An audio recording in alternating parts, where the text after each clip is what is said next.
Salam sahabat Gebada, apa kabar hari ini? Semoga saudara sekalian dalam keadaan sehat dan bersukacita dalam mengikuti Gebada hingga saat ini. Saya Pendeta Darwin Sihombing dari GPKB. Mulai hari ini kita memasuki Kitab Pengkhotbah.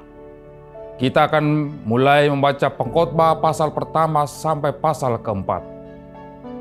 Saudara sekalian, apakah arti pengkhotbah? Dalam bahasa Ibrani, pengkhotbah disebut sebagai kohelet, artinya orang yang berhikmat, atau pengkhotbah yang mengajar banyak orang. Jika kitab Amsal ditujukan kepada kaum muda yang masa depannya masih panjang, maka kitab pengkhotbah ini memiliki tema kesia-siaan di akhir hidup manusia. Kesia-siaan adalah tanda bahwa ada yang lebih baik dari masa sekarang ini. Yang dimaksud dengan sia-sia di sini adalah ketika mengharapkan sesuatu yang baik dalam diri kita, namun hal itu tidak terjadi, maka itulah kesia-siaan. Sahabat Gebada, pengkhotbah adalah kitab petunjuk hidup terbaik dalam menjalani hidup yang lebih baik dan berarti. Mari kita lihat kisah Salomo. Dia memiliki hikmat, imannya kuat, wilayahnya luas, dia masih muda, dan dalam kepemimpinannya dia merupakan pemimpin yang sukses. Namun pada akhirnya kepemimpinannya, Salomo mengalami kegagalan. Apa bentuk kegagalan Salomo? Salomo memiliki 1000 istri termasuk gundik. Salomo mengizinkan mereka mendirikan berhala di dalam istana. Bahkan terkadang dia sendiri pun ikut menyembah berhala dan mengkhianati Tuhan. Pada akhirnya Salomo jatuh ke dalam dosa dan godaan. Dia kehilangan otoritas pemerintahan dan kepercayaan rakyatnya. Akibatnya bangsa Israel menjadi lemah dan tidak merasakan kedamaian. Dan pada akhir pemerintahannya, di masa tuanya, Salomo hidup sendiri. Dia menjadi lansia yang menyedihkan dan penuh penyesalan dosa. Kitab Pengkhotbah mendalami pengalaman hidup dan kesia-siaan Salomo. Dapat dikatakan bahwa kitab Pengkhotbah ditulis sebagai kitab yang berharga. Pada Pengkhotbah pasal pertama diceritakan bahwa tak kala manusia hidup di bawah matahari, artinya hidup di dunia tanpa Tuhan. Itulah yang disebut kesia-siaan. Itu berarti hidup tanpa Tuhan adalah kesia-siaan. Dalam Pengkhotbah pasal kedua diceritakan tentang hikmat dan kebodohan adalah sia-sia. Pengkhotbah menyelidiki apakah ada orang yang lebih banyak makan, minum, dan lebih senang. Selanjutnya, Pengkhotbah pasal ketiga merupakan salah satu pasal yang tidak asing lagi bagi kita semua. Pasal ini membahas tentang kemampuan manusia, bahwa ternyata manusia adalah makhluk terbatas oleh waktu. Tuhan adalah pemilik waktu. Dia jugalah yang memberikan kepada kita waktu. Saudaraku, kita bukanlah penguasa waktu. Kita bukan juga budak waktu. Singkatnya, pasal pertama sampai pasal ketiga membahas relasi antara manusia kepada Tuhan atau vertikal. Lalu Pengkhotbah pasal keempat berisi tentang hubungan manusia kepada orang lain. Sama halnya dengan Salomo. Kendati Salomo adalah seorang raja, dia juga adalah orang yang baik. Dalam pasal keempat juga, ini membahas tentang kesia-siaan apabila jauh dari Tuhan dan kesepian apabila jauh dari manusia. Saudaraku, tahukah Anda bahwa kita bisa hidup berhikmat seperti Salomo? Caranya adalah dengan membaca kitab Pengkhotbah secara sungguh-sungguh.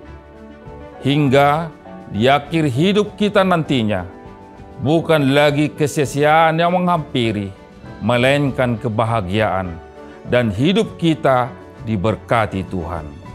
Sekarang, mari kita baca kitab Pengkhotbah, pasal pertama sampai pasal keempat bersama-sama.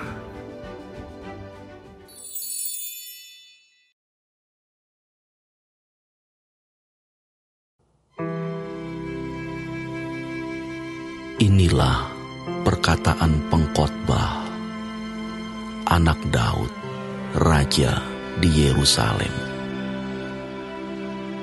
Kesia-siaan belaka, kata Pengkhotbah. Kesia-siaan belaka, segala sesuatu adalah sia-sia. Apakah gunanya manusia berusaha dengan jerih payah di bawah matahari? Keturunan yang satu pergi dan keturunan yang lain datang, tetapi bumi tetap ada.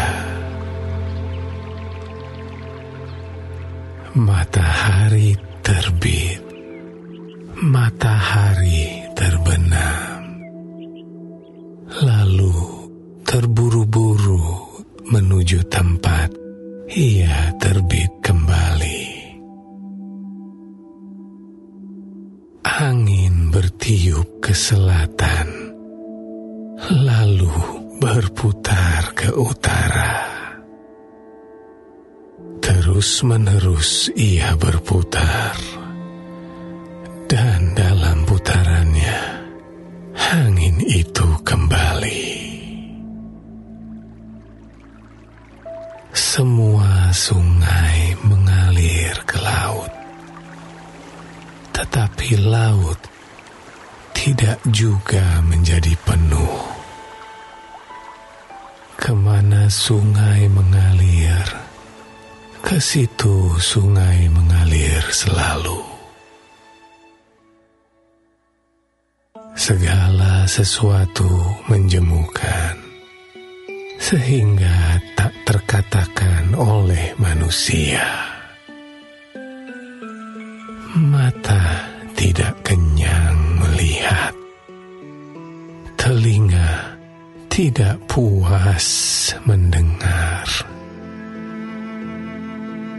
Apa yang pernah ada akan ada lagi, dan apa yang pernah dibuat akan dibuat lagi. Tak ada sesuatu yang baru di bawah matahari. Adakah sesuatu yang dapat dikatakan, lihatlah, ini baru? Tetapi itu sudah ada dulu, lama sebelum kita ada. Kenang-kenangan dari masa lampau tidak ada, dan dari masa depan yang masih akan datang pun tidak akan ada kenang-kenangan pada mereka yang hidup sesudahnya.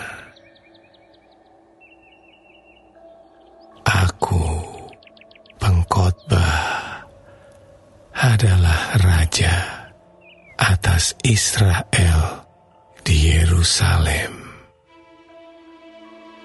Aku membulatkan hatiku untuk memeriksa dan menyelidiki dengan hikmat segala yang terjadi di bawah langit.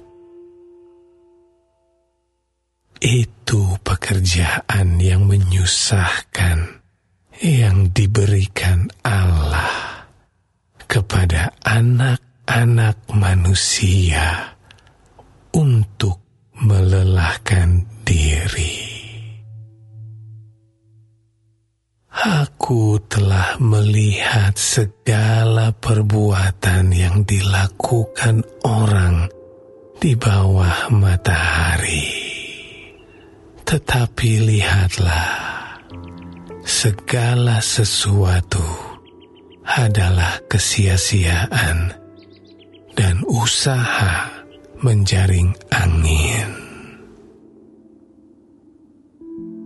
Yang bongkok tak dapat diluruskan, dan yang tidak ada tak dapat dihitung. Aku berkata dalam hati, lihatlah, aku telah memperbesar dan menambah hikmat lebih daripada semua orang yang memerintah atas Yerusalem sebelum aku. Dan hatiku telah memperoleh banyak hikmat dan pengetahuan. Aku telah membulatkan hatiku untuk memahami hikmat dan pengetahuan, kebodohan dan kebebalan. Tetapi aku menyadari bahwa hal ini pun adalah usaha menjaring angin, karena di dalam banyak hikmat ada banyak susah hati. Dan siapa memperbanyak pengetahuan, memperbanyak kesedihan.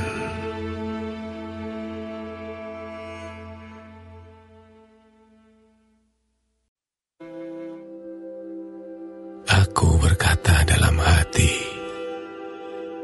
mari, aku hendak menguji kegirangan. Nikmatilah kesenangan. Tetapi lihat, juga itu pun sia-sia. Tentang tertawa, aku berkata, itu bodoh. Dan mengenai kegirangan, apa gunanya? Aku menyelidiki diriku dengan menyegarkan tubuhku dengan anggur. Sedang akal budiku tetap memimpin dengan hikmat. Dan dengan memperoleh kebebalan, sampai aku mengetahui apa yang baik bagi anak-anak manusia untuk dilakukan di bawah langit selama hidup mereka yang pendek itu. Aku melakukan pekerjaan besar, mendirikan bagiku rumah-rumah, menanami bagiku kebun-kebun anggur. Aku mengusahakan bagiku kebun-kebun dan taman-taman, dan menanaminya dengan rupa-rupa pohon buah-buahan.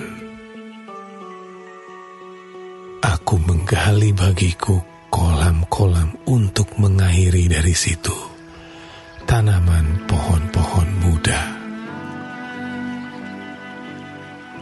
Aku membeli budak-budak laki-laki dan perempuan, dan ada budak-budak yang lahir di rumahku. Aku mempunyai juga banyak sapi dan kambing domba, melebihi siapapun yang pernah hidup di Yerusalem sebelum aku.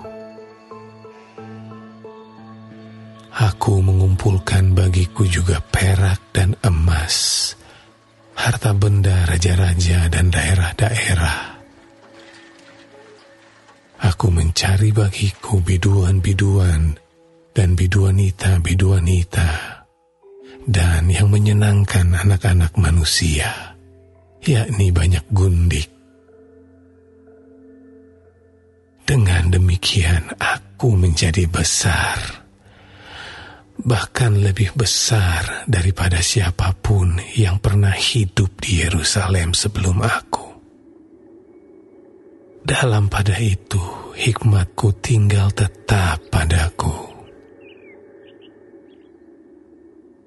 Aku tidak merintangi mataku dari apapun yang dikehendakinya. Dan aku tidak menahan hatiku dari sukacita apapun, sebab hatiku bersukacita karena segala jerih payahku. Itulah buah segala jerih payahku.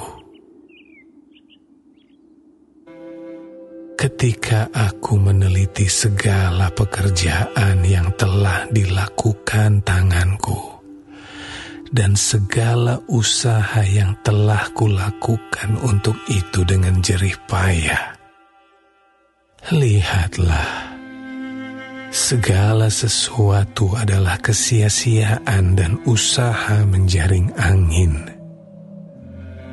Memang tak ada keuntungan di bawah matahari.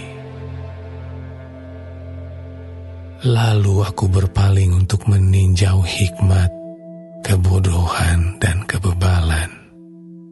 Sebab apa yang dapat dilakukan orang yang menggantikan raja? Hanya apa yang telah dilakukan orang.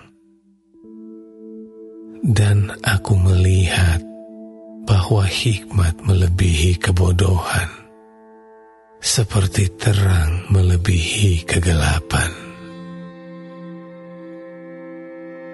Mata orang berhikmat ada di kepalanya, sedangkan orang yang bodoh berjalan dalam kegelapan. Tetapi aku tahu juga bahwa nasib yang sama menimpa mereka semua. Maka aku berkata dalam hati, nasib yang menimpa orang bodoh juga akan menimpa aku. Untuk apa aku ini dulu begitu berhikmat? Lalu aku berkata dalam hati bahwa ini pun sia-sia. Karena tidak ada kenang-kenangan yang kekal, baik dari orang yang berhikmat maupun dari orang yang bodoh. Sebab pada hari-hari yang akan datang, kesemuanya sudah lama dilupakan. Dan orang yang berhikmat mati juga seperti orang yang bodoh. Oleh sebab itu, aku membenci hidup, karena aku menganggap menyusahkan apa yang dilakukan di bawah matahari. Sebab segala sesuatu adalah kesia-siaan dan usaha menjaring angin. Aku membenci segala usaha yang kulakukan dengan jerih payah di bawah matahari. Sebab aku harus meninggalkannya kepada orang yang datang sesudah aku. Dan siapakah yang mengetahui apakah orang itu berhikmat atau bodoh? Meskipun demikian, ia akan berkuasa atas segala usaha yang kulakukan di bawah matahari dengan jerih payah dan dengan mempergunakan hikmat. Ini pun sia-sia. Dengan demikian, aku Aku mulai putus asa terhadap segala usaha yang kulakukan dengan jerih payah di bawah matahari. Sebab kalau ada orang berlelah-lelah dengan hikmat, pengetahuan, dan kecakapan, maka ia harus meninggalkan bahagiannya kepada orang yang tidak berlelah-lelah untuk itu. Ini pun kesia-siaan dan kemalangan yang besar. Apakah faedahnya yang diperoleh manusia dari segala usaha yang dilakukannya dengan jerih payah di bawah matahari dan dari keinginan hatinya? Seluruh hidupnya penuh kesedihan dan pekerjaannya penuh kesusahan hati. Bahkan pada malam hari hatinya tidak tentram. Ini pun sia-sia. Tak ada yang lebih baik bagi manusia daripada makan dan minum dan bersenang-senang dalam jerih payahnya. Aku menyadari bahwa ini pun dari tangan Allah. Karena siapa dapat makan dan merasakan kenikmatan di luar Dia? Karena kepada orang yang dikenannya, Ia mengaruniakan hikmat, pengetahuan, dan kesukaan. Tetapi orang berdosa ditugaskannya untuk menghimpun dan menimbun sesuatu yang kemudian harus diberikannya kepada orang yang dikenan Allah. Ini pun kesia-siaan dan usaha menjaring angin.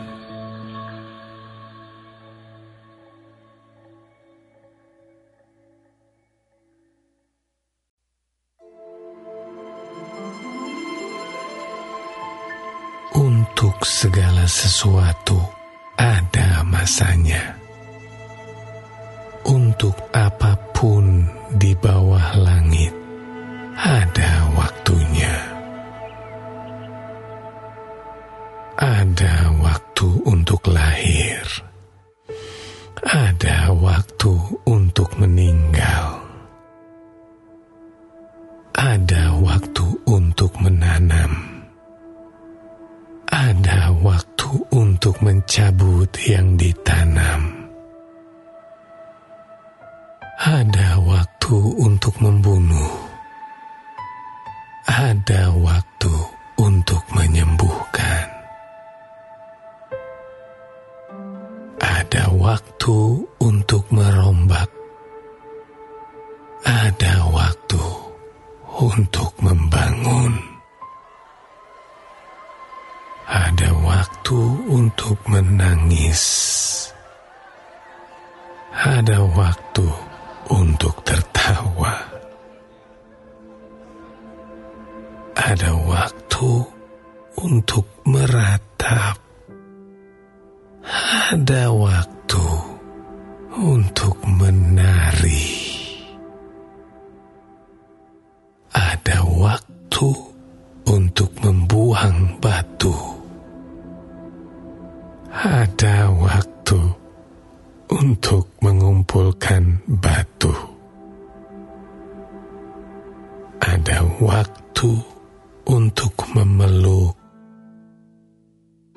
Ada waktu untuk menahan diri dari memeluk. Ada waktu untuk mencari. Ada waktu untuk membiarkan rugi. Ada waktu untuk menyimpan. Ada waktu untuk membuang. Ada waktu untuk merobek. Ada waktu untuk menjahit. Ada waktu untuk berdiam diri. Ada waktu untuk berbicara. Ada waktu untuk mengasihi. Ada waktu untuk membenci.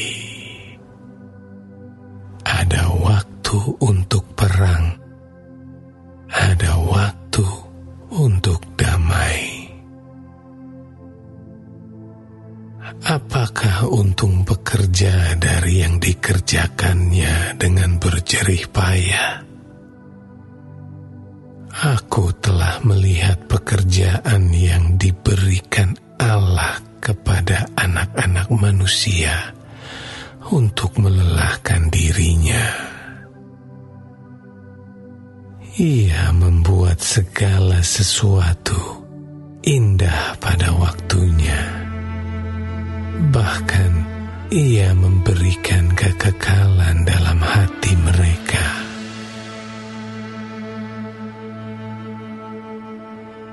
Tetapi manusia tidak dapat menyelami pekerjaan yang dilakukan Allah dari awal sampai akhir. Aku tahu bahwa untuk mereka tak ada yang lebih baik daripada bersuka-suka dan menikmati kesenangan dalam hidup mereka.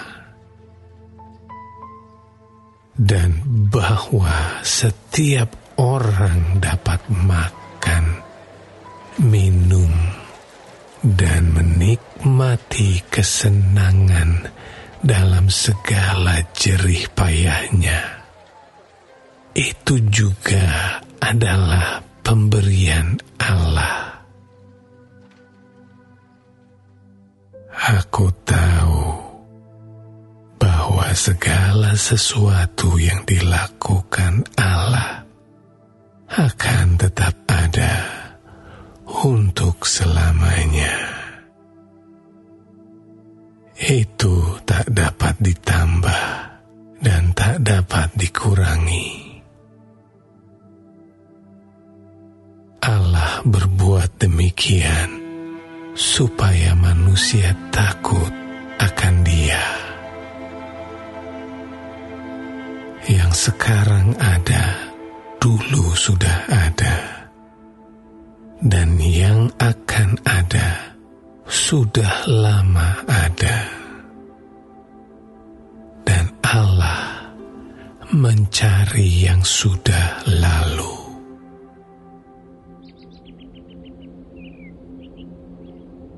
Ada lagi yang kulihat di bawah matahari. Di tempat pengadilan, di situ pun terdapat ketidakadilan.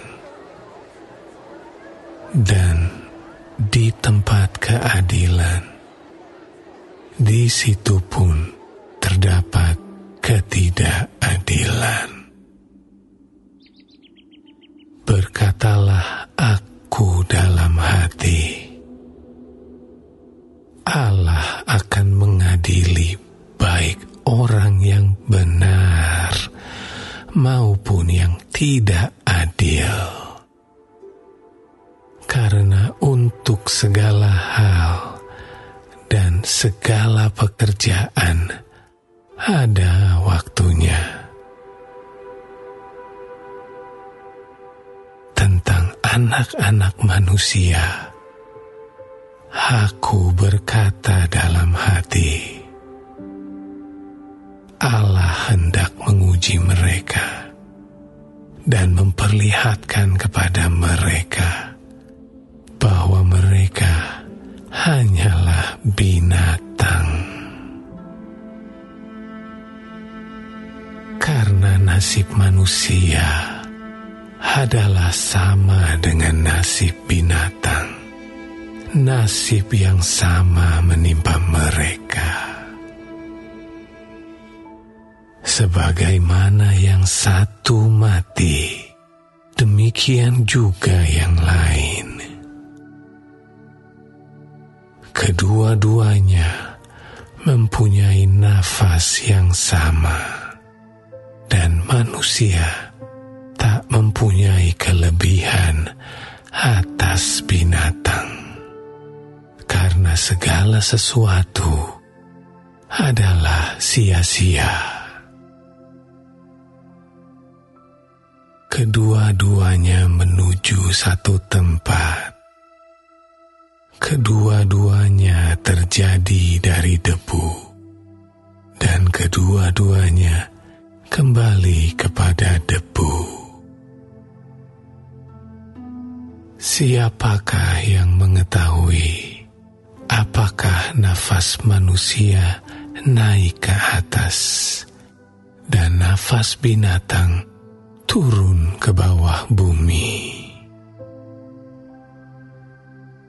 Aku melihat bahwa tidak ada yang lebih baik bagi manusia daripada bergembira dalam pekerjaannya, sebab itu adalah bahagiannya. Karena siapa akan memperlihatkan kepadanya apa yang akan terjadi sesudah dia?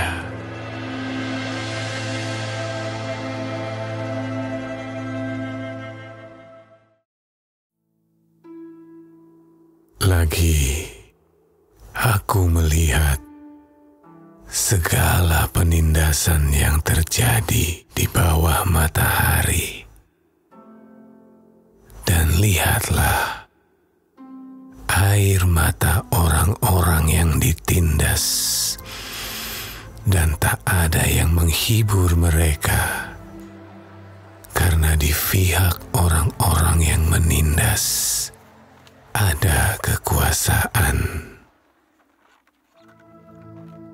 Oleh sebab itu, aku menganggap orang-orang mati yang sudah lama meninggal lebih bahagia daripada orang-orang hidup yang sekarang masih hidup. Tetapi yang lebih bahagia daripada kedua-duanya itu, kuanggap orang yang belum ada, yang belum melihat perbuatan jahat yang terjadi di bawah matahari. Dan aku melihat bahwa segala jerih payah dan segala kecakapan dalam pekerjaan adalah iri hati seseorang terhadap yang lain. Ini pun kesia-siaan dan usaha menjaring angin. Orang yang bodoh melipat tangannya dan memakan dagingnya sendiri. Segenggam ketenangan lebih baik daripada 2 genggam jerih payah dan usaha menjaring angin. Aku melihat lagi kesia-siaan di bawah matahari. Ada seorang sendirian. Ia tidak mempunyai anak laki-laki atau saudara laki-laki. dan tidak henti-hentinya ia berlelah-lelah. Matanya pun tidak puas dengan kekayaan. Untuk siapa aku berlelah-lelah dan menolak kesenangan? Ini pun kesia-siaan dan hal yang menyusahkan. Berdua lebih baik daripada seorang diri, karena mereka menerima upah yang baik dalam jerih payah mereka. Karena kalau mereka jatuh, yang seorang mengangkat temannya, tetapi wahai orang yang jatuh, yang tidak mempunyai orang lain untuk mengangkatnya. Juga kalau orang tidur berdua, mereka menjadi panas. Tetapi bagaimana seorang saja dapat menjadi panas? Dan bila mana seorang dapat dikalahkan, dua orang akan dapat bertahan. Tali 3 lembar tak mudah diputuskan. Lebih baik seorang muda miskin tetapi berhikmat daripada seorang raja tua tetapi bodoh yang tak mau diberi peringatan lagi. Karena dari penjara, orang muda itu keluar untuk menjadi raja. Biarpun ia dilahirkan miskin semasa pemerintahan orang yang tua itu. Aku melihat semua orang yang hidup di bawah matahari berjalan bersama-sama dengan orang muda tadi yang akan menjadi pengganti raja itu. Tiada habis-habisnya rakyat yang dipimpinnya, namun orang yang datang kemudian tidak menyukai dia. Oleh sebab itu, ini pun kesia-siaan dan usaha menjaring angin. Jagalah langkahmu kalau engkau berjalan ke rumah Allah. Menghampiri untuk mendengar adalah lebih baik daripada mempersembahkan korban yang dilakukan oleh orang-orang bodoh. Karena mereka tidak tahu bahwa mereka berbuat jahat.